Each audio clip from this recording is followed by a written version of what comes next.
Give me 2 minutes I'll explain proteins and then the importance of proteins and then AlphaFold. So the numbers to remember are 4, 3, and 20. There are 4 nucleic acids that make up your DNA. We all learned this in high school biology.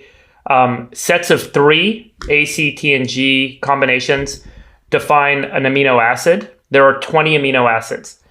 And a protein is a string of amino acids. So in your body, in every cell, there are these organelles. They make proteins by reading the DNA, taking a copy of it, and turning it into amino acid chains. And that's what we kind of call proteins. But what's interesting is when you make a chain of amino acids, so there's 20 of them that you could put in each point in the chain, it doesn't come out as a long chain. What happens is those amino acids, the whole thing collapses, and it turns into a very specific shape. And the shape of that protein is what defines its function.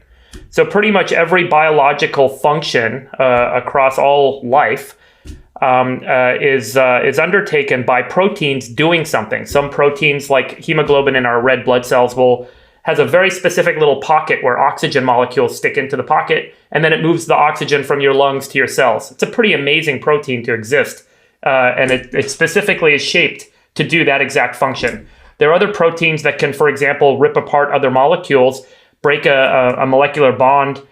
There are other proteins, for example, that can take nitrogen out of the atmosphere and put it into plants' cells that the plants can then use to grow.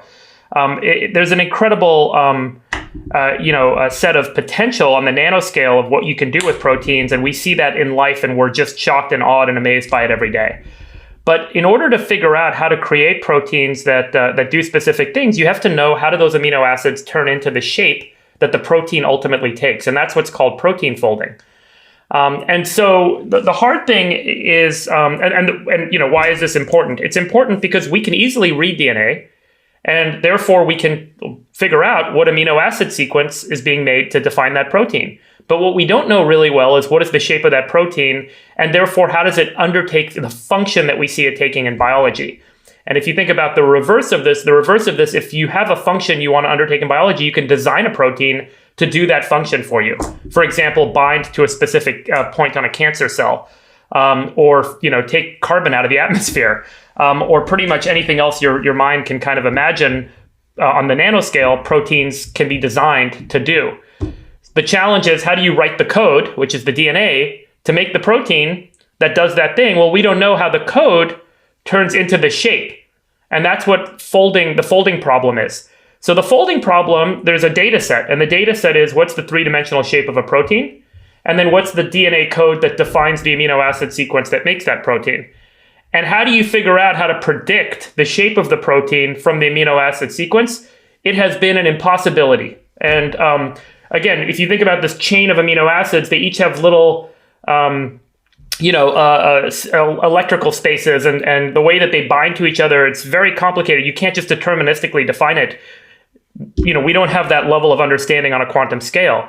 So what AlphaFold has done is they have now been able to predict from a sequence of amino acids what the protein shape will ultimately become by learning from a database of hundreds of thousands of structural protein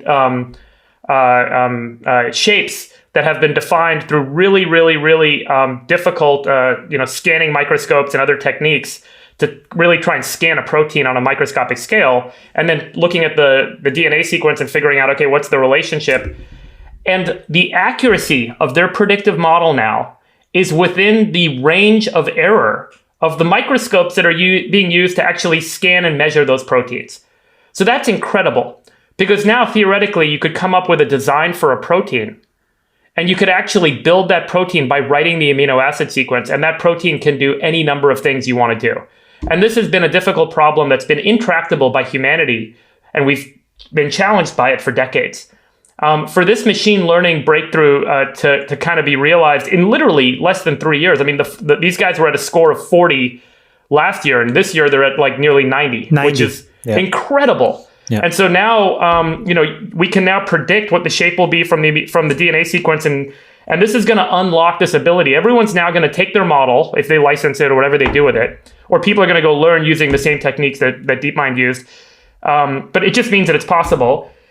And then scientists will go away and they'll say, you know what, I want to do this particular thing on a microscopic scale. Let me design in three-dimensional space a protein to do that thing. Okay, now let me go figure out how to make that protein by writing the DNA code, which is really easy if you can use this algorithm to solve that for you. And it is literally dollars and pennies to make proteins. We can write DNA on a computer. We can get printed DNA sent to us in 48 hours in a FedEx envelope for a DNA printing facility.